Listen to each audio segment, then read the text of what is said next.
Life happens, and not always the way we expect it to. Every single day we face change, stress, and uncertainty. What if you could learn to thrive no matter what life throws your way? Resilience expert Adam Markel and his inspiring guests explore breakthrough strategies to fully embrace change and build the resilience required to become change-proof.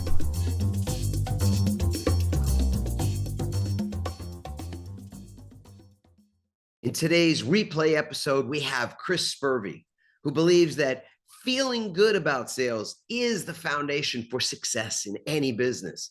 He turns business owners and new sales professionals into confident and effective sellers. He helps the sales-minded entrepreneurs and leaders who are not scaling fast enough to their liking. Chris himself is an entrepreneur, a keynote speaker, podcast host, and author of the best-selling business book, It's Time to Sell, Cultivating the Sales Mindset. His work has been featured in many major media news outlets, including Forbes, LinkedIn, and Inc. He is also the former vice president of sales at KPMG. Some of the things that we discussed include how being your authentic self will close more sales than being a, quote, salesperson, as well as how to leverage our unique skills and personality to be more successful in sales. Enjoy this replay episode with Chris Spurvey. Hey, everybody. Welcome back to another episode of the Conscious Pivot Podcast. I'm your host, Adam Markel, and I am feeling very, very good in this moment to be able to spend time in front of the microphone and spend time with all of you virtually. I always feel like it's one of these really interesting dynamics where it's live at the moment when I'm recording this. And obviously when you guys are consuming it, whether you're watching on YouTube or you're listening on an audio device, it's time, it's present time where you are in that moment. So we are, collapsed time and space, and we're together. And I am blessed, feeling blessed and grateful for this moment to share with you. And I'm also feeling really great now that I'm going to have a guest on the show today that I think you guys are going to really enjoy. This gentleman was introduced to me through a mutual friend. His name is Chris Spurvey, and he is an entrepreneur, keynote speaker, podcast host, and author of the best-selling business book, It's Time to Sell, Cultivating the Sales Mindset. And this is a really interesting topic. It's come up a couple of times in the last few weeks that the subject of selling, the subject of how it is that we can sell in a truly authentic way and not be the stereotypical, I suppose, sleazy salesperson. And I'll share a story, an early story from my childhood, from my past, just really quickly before I invite Chris to join the conversation. I remember I was probably about 7 or 8 years old and living in an apartment with my parents and my baby brother at the time. And there was a ring at the door. So we were in an apartment building, and the doorbell rings. And I remember my dad going to the door, and there's a stranger at the door, but he's dressed nicely. He's wearing a suit. And they had some conversation. I couldn't hear what they were talking about, but he gets invited in, which means, next thing I know, he's this guy who we've never seen before is sitting at our dining room table, which is right in the entranceway to this tiny little apartment. And he's sitting there with my dad, and he's got this big book on the table, this big fat, the fattest book, the heaviest book I've ever seen in my whole life. And, you probably can guess at this point, that guy was an actual door-to-door salesman, an actual door-to-door encyclopedia salesman. And about an hour or so later, maybe it was a little longer, he leaves, they shake hands. My dad signed some paperwork that I later found out was him agreeing to this contract to purchase these Encyclopedia Britannica. This whole, the entire set, every volume. And I don't remember how many volumes there were, but probably 20 or so books, these big fat books, A to Z, with atlases and maps. And just like everything you could think of. And I remember hearing later on that my dad had spent like $1,800 on this set of encyclopedias. And I got to say, my dad at the time was a civil servant for the city of New York. He's a parks director and a recreation at at a local park and a preschool teacher. And he probably at that moment wasn't earning $25,000. He might not have even been earning 20. So $1,800 take home pay was a lot of money back then. And for years, my brother could attest to this, for years after that, any question that my brother and I had, anything pretty much, my dad would say to us, go look it up. Don't ask me the answer. Go get out, go pull out one of the volumes of that Encyclopedia Britannica and look it up. Yeah. And that was my first experience with salespeople. And so in any event, the subject of sales is one I think that's really near and dear to most of our hearts. So Chris Spurvey, thank you so much, Chris, for being on this show. Welcome. Thank you for having me. I'm really honored to be a part of your show, and I'm tapping into the energy as you're sharing that story. And I can tell you we're kindred spirits. I actually have the same story. It's not encyclopedias. It's the Electrolux vacuum cleaner door-to-door salesman. And mom and dad in 1983 on a Sunday night bought a vacuum for $3,000, which today, interestingly enough, is $12,000 in today's money.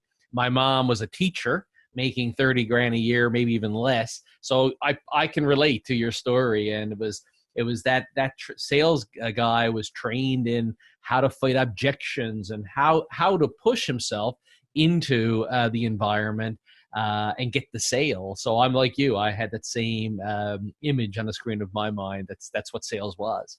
Yeah.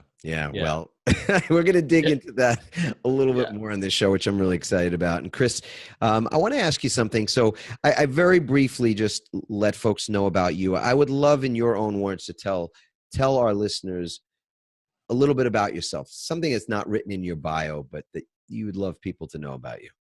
God, that's a really good opening. I love it.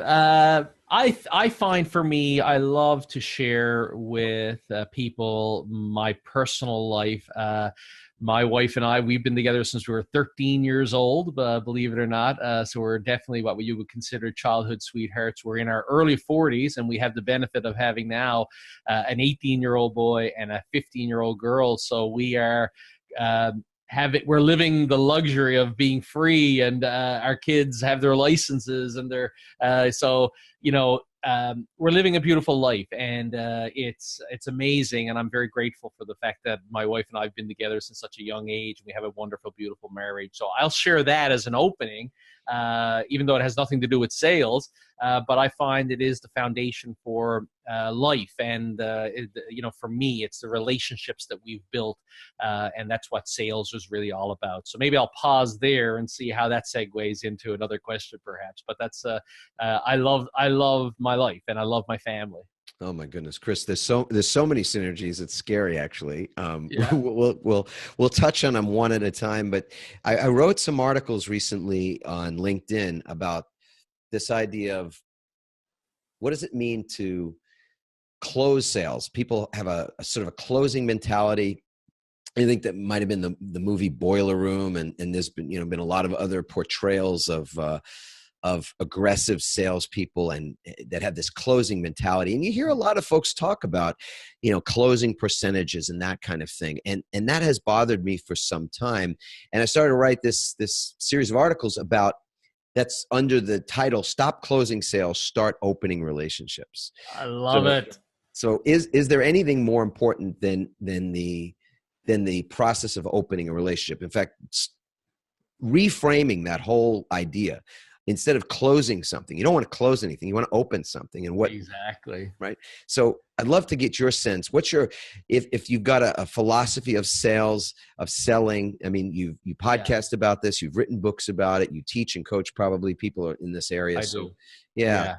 What's your philosophy for? My philosophy is almost exactly to what you said. For every door that does close, it first has to be opened, and the open is where the importance needs to be placed. And if we focus on the open, we don't have to be, quote unquote, a salesperson to close the deal. We can just be ourselves, our genuine, authentic selves. And for me, I know, and it's a result of my own personal journey. what we want to do to become really good at opening doors is we want to tap into some unique part of our own personalities, our own identities, and just leverage those, you know. So for me, as an example, when I decided I wanted to pursue a career in sales way back in about 15 years ago, and I tried to do it the old way, the way of doing whatever it takes to close the deal, and I failed miserably. I then started to say, well, Chris, who are you? Who are you as a person? And for me, I'm a problem solver, and I'm a curious individual. I love to learn about people. I love to learn about their stories. So when I meet somebody, the open is all about learning about them, asking questions about their family, asking questions about their occupation, about what they like to do in their spare time. So I have an acronym, FORM: family, occupation, recreation, and motivation. And basically, I'll ask questions in and around that. And I find as I ask questions, they start asking me questions. So it's my curiosity, though, that opens the door, and I come across as being genuine and authentic. And then eventually it comes in to them getting to learn about me and my value proposition. So I'm with you. For every door that closes, it first has to be open. And we don't even need to focus on the close to do this right, in my opinion. Yeah, no, I couldn't agree with that more. It's just different languaging. We call that setting a context. So how is it that you create a space, a sacred space? In fact, right before we hit the record button on this show, I was saying to you that part of my goal with us was that we would close the gap. Yes. That our connection, and you and I feeling more connected. You're in Newfoundland and I'm in San Diego, California. So we're quite a few miles apart. And yet we wanted to maintain or create this really wonderful connection because we knew that would translate into not only a deeper connection with everybody that's listening, but that it would also have the potential to model something for those folks that are watching and listening to this and thinking, geez, how is it that I open up a conversation with a total stranger?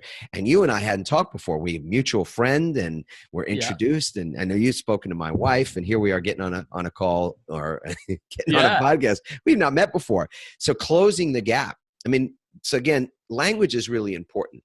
And there's a lot of language that people use in a way that that they sort of, we take for granted that it doesn't mean what it says.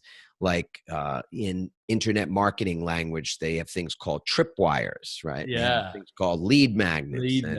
And there's, any number of other terms that if you were thinking about, and funnels and all kinds of stuff, where if you were thinking about establishing a meaningful, sustainable relationship with someone, would you use that language? Would you describe them as a lead and that you'd want to create a magnet to attract them? Would you want to funnel them? Would you want to trip them in some way or trick them or create a mousetrap for them? I mean, is that how you would speak to your grandmother? would that be acceptable language for somebody you really loved and cared about, right? Yeah. And it's not. And I think language in many ways is the context. Yeah. So how is it that you establish a great opening and a great context to be in relationship with someone? And you've given us a great acronym for that. Yeah, form. And then from there, like I said, you eventually become a topic in the conversation as well. But I always, if I had to sit down and analyze my sales conversations, I would estimate I'm talking 20% of the time at the most.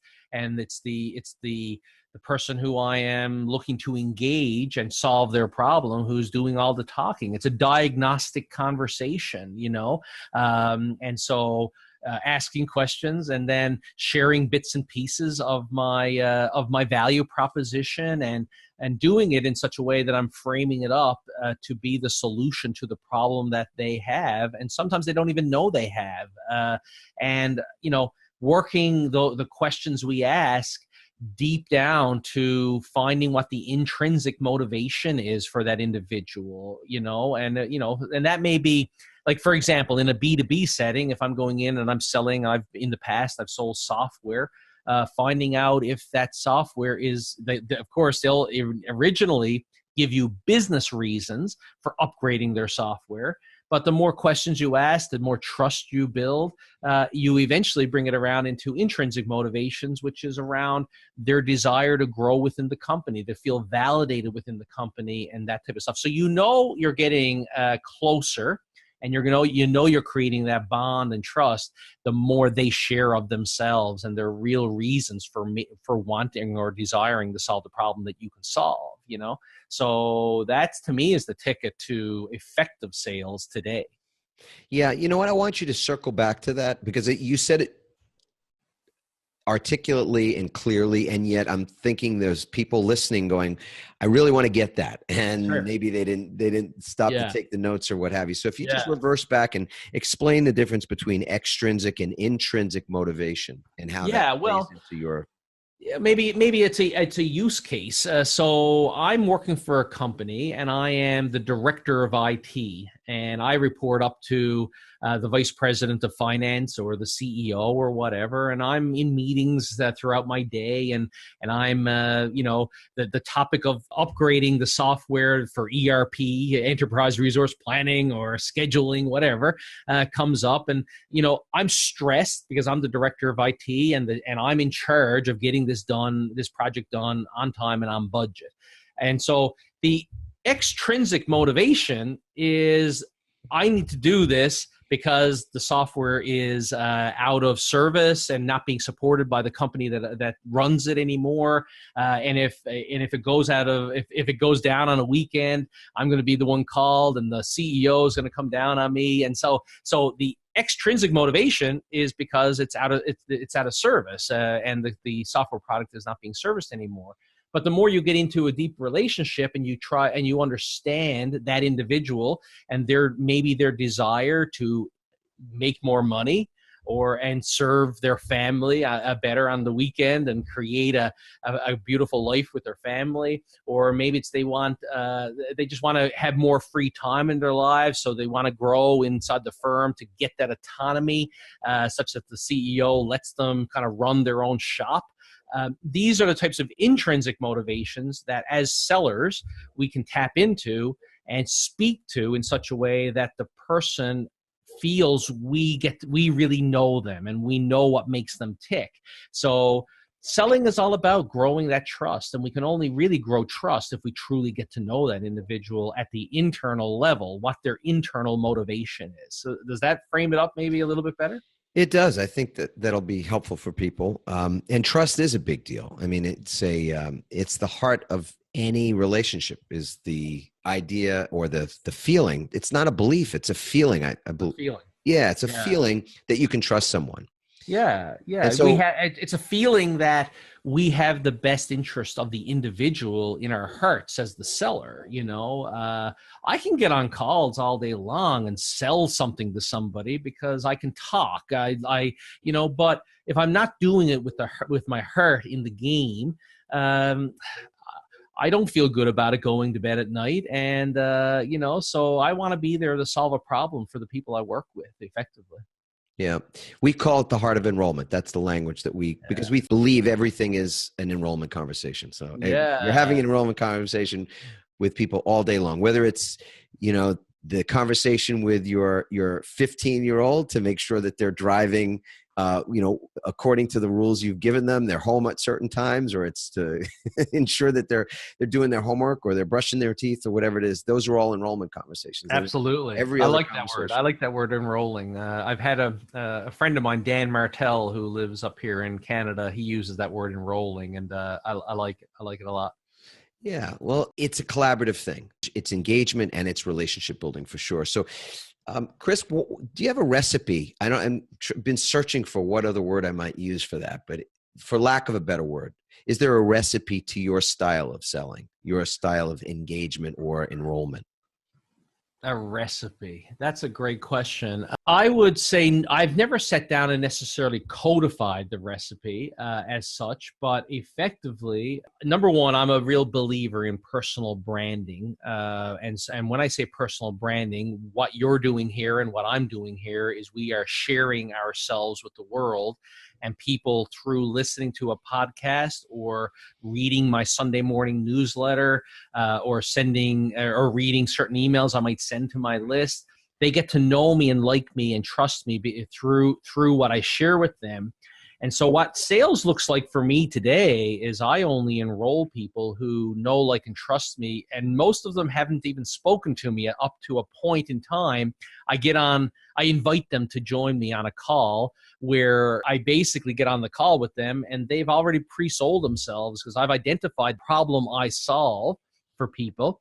And so then I get on a call with them and we basically bridge the gap. I like what you said earlier. And so sales to me today feels a whole lot easier than it did many years ago when social media and this idea of personal branding. So the recipe for me is certainly the personal branding is a big element to it. Now, whether we call it personal branding or professional branding, whatever, it's all just about putting ourselves out there in such a way that people feel us through our sharing of our knowledge and sharing and be willing to do that, So that's the recipe I've kind of centered around and become used as my, you mentioned earlier, pivoting. I've pivoted into creating a brand around myself. I call myself today Chris Spurvey 7.0. I've pivoted into 7.0, and Chris Spurvey today is Chris Spurvey, the sales trainer / consultant / coach. And I don't necessarily have to go out and sell people anything. They come to me and say, Chris, I want to avail of your services. So, but it would not be possible if I never put myself out there with my book and my podcasts and various other assets, Yeah. So people that are saying to themselves right now, well, geez, that's good for Chris and we are happy for you. Yeah. But we don't have I don't have a book and I don't have a reputation. I don't have a podcast, that kind of thing. But I just want to tackle this fear that I have, or this feeling that somehow when I'm selling, I'm different. I'm not my authentic self, or I'm feel hesitant or not confident when I'm selling because it feels odd to me. What would you say to somebody like that? Yeah, well, so number one, to just respond to your thought that people are listening and they're saying, well, that's good for Chris Spurvey. I started 4 years ago with no assets either, and I just decided to start. And if I never had decided to start 4 years ago, I'd be still sitting here sitting here not knowing what to do, right? So we just start and we pivot around what works and what doesn't work. We sort of throw out. But I guess from my vantage point in terms of tapping into, we want to sit down and we want to do a little inventory of what makes us feel good around serving clients. And I mentioned earlier, I tapped into curiosity and problem solving, and I went out and just started talking to people through the lens of those two unique abilities, and so the conversations became a whole lot easier when I did that than having scripts and methods and tactics to go out and quote unquote sell. So I encourage people to try to find some aspects of their personalities that they can leverage rather than being something that they're not. So that's typically what I'll work with people around. But I do believe as well, and I should note, that there's a big aspect of motivation that's at play here. And sometimes we just got to do stuff that we're not comfortable doing. And I know, reflecting on my early parts of my career, I was thrown up on a stage at a very young age, just out of university, and having to speak to groups of 400 and 500. Did you say you were thrown up or you were throwing up? Both. I was thrown up. I was hired by an insurance company to go around Canada and sell the philosophy of e-business. This was an insurance company that was going online, and they had me going up on stage to sell their clients on the idea that insurance can be transacted online. And so I would get up in front of these large groups of clients and trustees and associations. I had never spoken in public in my life up to that point in time. But I read a quote: to get the energy to do the thing, sometimes we just got to do the thing. And I would repeat that to myself as I was walking up on stage. And then I would find myself in the midst of my first sentence, and I would be kind of take off from there. So sometimes it's just a matter of going out there, falling down, picking ourselves back up in order to learn what works and what doesn't. Right? That's such a great example. I mean, one of the things that our company specializes in is training speakers, training people who want to be on larger stages and get paid to do keynotes or do TEDx talks, or even just to be able to do what you just described, which is to, at a company meeting or an association or something, to be able to have a talk, and feel like they're not going to get sick, but in fact, actually be able to leverage that talk for some useful purpose in business or otherwise. So, getting the sort of taking the bull by the horns or whatever. What was the mantra that you used to say to yourself? To get the energy to do the thing, sometimes we just got to do the thing. Just got to do the thing. So sometimes that's the case. We give folks a little bit of a different mantra on that, which has to do with recognizing that when we speak or at any time when we're going to connect with other people, we can make it about them before it's about us. So it's not about me, it's about we. Again, it's this idea that we want to close the gap or bridge the gap. And that's the primary context that we want to set at the beginning internally for ourselves, and then energetically with what we verbally say to other people. So we're setting this context and managing that kind of the energy of it. And we find that, at least it's been in my experience too, I'm not an extrovert by nature. I'm an introvert, but yet I spend so much time in front of people and speak so often. And part of that is because there's a higher purpose to the speaking. There's just a higher purpose to doing that thing. Like you said, to get the energy, you've got to, do that thing that you may be really hesitant to do. And then to plus that, I suppose, when there's a higher purpose, there's a bigger why for doing it.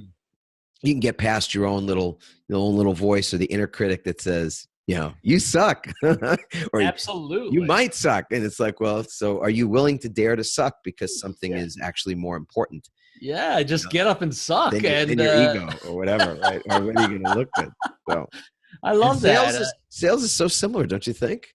Oh, it's to me, it's identical. I see so many analogies between the two, and we just gotta, if we believe in our product and we believe in our offer, especially if we have had a personal story that's somewhat attached to the offer, just get out there and share the story and see where it goes, right? And you're going to learn through interactions and conversations. And I take a lot of indirect routes to sales. For example, a tactic might be, hey, I'm not trying to sell you anything, but who do you know that has this problem? And by taking that indirect route, it takes off the pressure. It takes off you as the pressure off you as the seller. It takes the pressure off the person you're talking to because they think they're being sold. Hey, I'm not selling you anything, but I'd be really interested if you know anybody who has the problem, and take that approach. But I love what you're saying. I'm feeling what you're saying there, and I just love this idea that we have a purpose behind everything we do, and if we just tap into that purpose and the idea of just sharing it with people, over time the passion will just ooze out, and you'll become very effective and natural at doing it. And it's not to say it won't be scary. I still today get up and do talks, and I'm nervous before I get up, but I think that's just the energy coming out of me. It's so I try to tap into that energy and say, you know what, Chris, you're actually you're excited about getting up. You're a bit nervous, but you're excited. Yes, it's meaningful to you. Yeah, exactly. If I was going to create a context, a word for how it is that you create context with people at the start, it would be curiosity, or at least that's one of the words, because what's natural for you is this curiosity about where they're at and how it is that there might be a good fit potentially between your product or service and where they're at, meeting them where they're at. And that's an exploration. So whether it's, curiosity being that context is really, I think, very authentic as a word for your part of what your intention is at the outset. Absolutely. Yeah, I agree. Great advice here for folks that are thinking, how is this actionable for me? What can I do with this? Is to really establish what is that thing that would be a word, for example, or a phrase that describes your intention for that conversation, for that engagement. And curiosity is a great one. I mean, exploration, wanting to explore, wanting to see, is there a fit? Is there a win-win in this? Is there something, that would feel good on both sides if we were to do business together? And would it be okay if we explored that? So Yes. without attachment, without, it having to come down to one uncomfortable moment where I've told you about all my, I've shown you my wares, and now I'm going to ask you to take out which credit card would you like to use? some awkward and artificial moment like that. Yeah. It's more like upfront. I would love to share something about what I do and learn a great deal more about what you're up to and how it is that what I have or what I do might serve you. And if it seems like there is some synergy there, or some connection that's meaningful, and there would be a win-win, I'd love to be able to explore that further with you. And would you be open to that?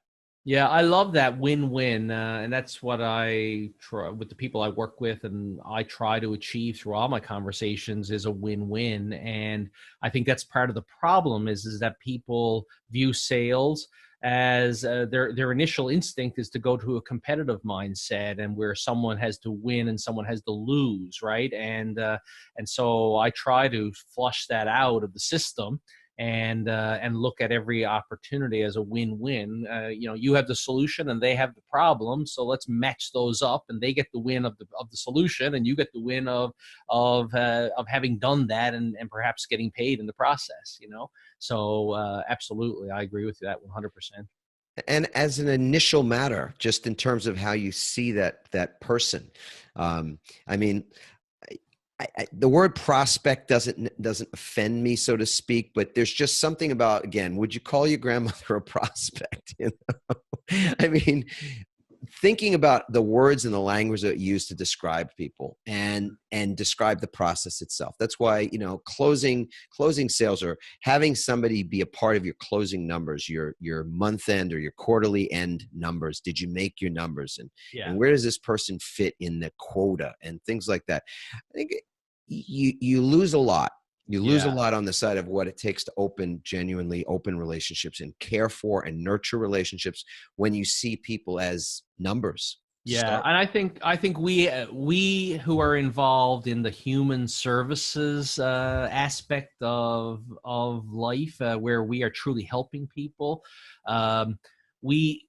we can be different, and we don't have to take the old philosophies. I know, like from my past life, I've worked with some of the larger organizations. Oracle comes to mind as one of the large software vendors, and they have these they just have these methods of sales, changing price based on the time of year in an effort to hit year-end quotas, that type of stuff. We don't have to be that, and in this world we're living in, where it's truly a heart-based approach to selling.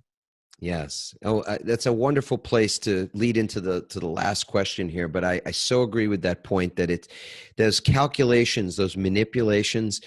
I suppose there's a place for them, and since more often than not, the listeners to this podcast and probably to your own are not necessarily people running huge organizations that are focused on those kind of metrics. But for most people, and I think this is the driving force in the economy, in the world economy anyway, is decentralization. There's some really great books on this now, and clearly the cost of communication has come down, and lots of technological advance is already with us, and more to come, which only makes it possible for people to have greater freedom and to work more from a virtual place anyhow. So this idea of decentralized leadership, I think is more the name of the game, and more people are becoming entrepreneurs in the future now and in the future than people are sort of going into the job market. So finding your authentic, you and I are using this sort of this idea that we're coming from our hearts, and this creating this heart space, if you will, for those engagement conversations. I think that's much more important and will be much more effective than people adopting or trying to adopt some artificial method or methodology or even system, let's say, of, this is the script for how you close somebody, how you move them through a conversation that leads to a sale. So in any event, I really appreciate your thoughts and your insight on that. And I would love to ask you as well, what are some of the things that you do on a ritualistic basis? We talk about rituals as being master habits. So habit being something we do unconsciously, and there's nothing wrong with habits. We're all creatures of habit. But the show is called The Conscious Pivot. So we're really focused on the things we do with more of a conscious intent. So we call those rituals. What are some of the success rituals that you've established? Yeah, well, in 2016, I walked 3,000 kilometers with my 2 golden retrievers. In 2017, we walked 3,500 kilometers. And I do all of that between the hours of 7:30 in the morning and roughly 8:45 every morning. And I walk a trail which is wooded along a river.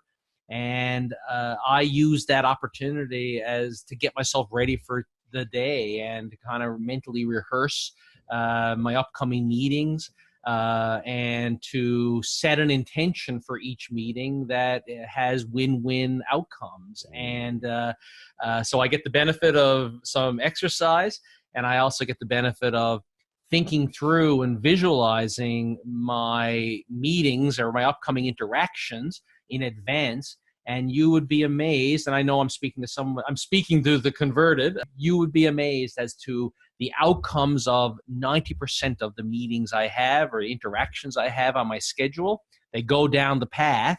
I attract into my life the outcomes that I'm looking to achieve, right? And it's win-win, right? So the ritual for me is getting out in nature, and this may sound very stereotypical. It might sound like something you read in a book, and I'm sure you do, but I truly put it to practice. And during that hour and a half I spend walking the 2 dogs, I go through the ritual of gratitude, where I display gratitude in my own body for what I have in my life, because I think gratitude is the foundation of everything. And if you're not grateful for what you have, do, or be in your life, you can't really build upon any foundation. So gratitude is the foundation. So I spend that time. And outside of that, I am pretty ritually oriented. I run my day in similar patterns. I have meetings, most of them at lunchtime onward. In the mornings, I spend more of the cerebral types of activity, whether it's writing or producing or and that type of stuff. So I find my creativity is highest in the morning, and in the afternoon, it's more of I feed off the energy of interaction, and so I try to drive my day through with that type of a pattern. Beautiful, beautiful. Well, it's been a pleasure to have you share from the heart today, which has been really powerful and I know valuable to a lot of the folks that are listening and watching as well. I think this is a great segue into I never like to think of these as endings. They're always beginnings. But as we bring this show to its conclusion, anyhow, for the moment, I want to remind everybody of something that really piggybacks and dovetails nicely with what Chris just shared, which is that gratitude is so powerful. It is certainly something that we get to cultivate. I am amazed and yet not amazed at all at how deep the well goes. In fact, there's seemingly, and I believe, no bottom to it, this well of gratitude. And so my prayer for all of you that are listening is that we get to wake up, that you get to wake up tomorrow as you did today, because that wasn't guaranteed. It wasn't.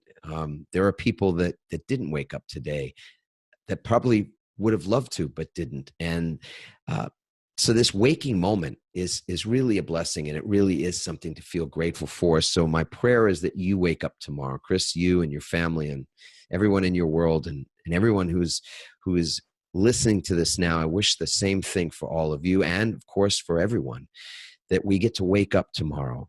And as we are waking up and taking that deep first breath of the day, that first conscious breath, that we are in fact aware that there will be people taking their last breath in that moment. And there will also be people taking their first breath, babies, of course, being born into this world, taking their first breath in that morning, in that moment. And that is a blessing and something that we can all feel tremendous gratitude for, regardless of whether we have challenges, as we almost always do anyhow, but that there's still this opportunity to start the day, as Chris was saying, with gratitude. to explore that deep well of gratitude. So it's part 1 is to wake up. Part 2 is to feel that gratitude. And part 3, if you're willing to do it, is from the bed, or when your feet hit the floor, if you like, to declare out loud these words: I love my life. I love my life. I love my life. And Chris, you said that at the very outset of this show, and we remind our community all the time. I hope, and I really do hope people aren't sick of hearing me say that, because I don't think there's anything more profound that I've learned, in the years I've been around, that than to express that statement out loud, to live, to see the universe meet us in that place where we want to love our lives. And then there's all the reason in the world to recognize that we do. Love it. Love it. Very well said. Thank you, Chris. Have a wonderful rest of your day, your evening, wherever it is that we're meeting with you guys. And of course, we'd love to get your reviews. So please leave a review on iTunes. Please feel free to go to adammarkel.com/podcast and leave a comment as well. We'll respond right there.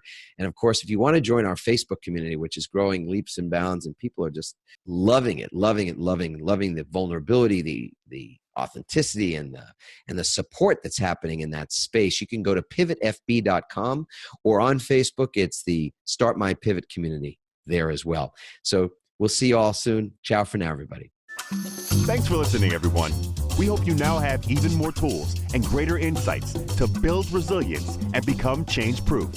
Help us inspire others by sharing this episode and leaving your comments over at adammarkel.com/podcast. For more resilience tips and strategies, including support for building change-proof teams, visit adammarkel.com/become change-proof.